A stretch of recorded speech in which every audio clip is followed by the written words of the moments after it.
The next field is the multiple choice field. This field allows you to add multiple choices that are displayed by the radio buttons. From the field option, you can change the label of the multiple choice. From the choices, you can add as many choices as you like, but the user can only pick one. So by default, you can see there are 3 options for the multiple choice. To add more choices, you can click on the plus icon in here, and similarly, if you wish to delete the choices, click on the cross icon.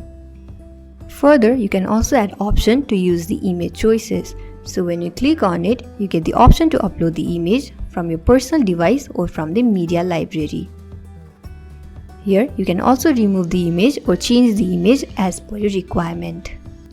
Now moving on, if you wish to add long list of options in your multiple choice field, then you can do it at once with an option called bulk add. When you click on the bulk add, you'll be directed to this section where you can add the options in 3 ways. First, you can copy and paste the option from any file where you have listed your options. Also, make sure that each of the option is on separate line. Next, you can simply add the choices from the provided presets. Just click on the presets and it will show you a list of category which has predefined options like months, weekdays, country, etc. that I frequently use in the multiple choice option. So you can directly add it from here.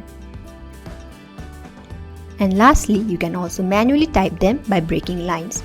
So type one option, hit enter, then type another one and follow on.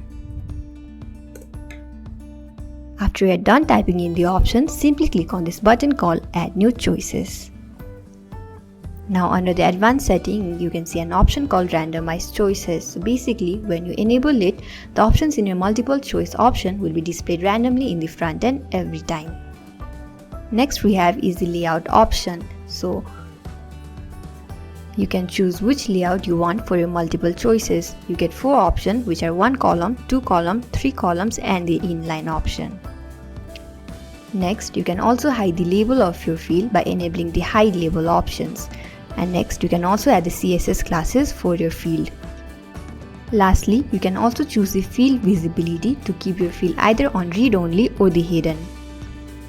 And further, you can make other changes as per your requirement in the field option.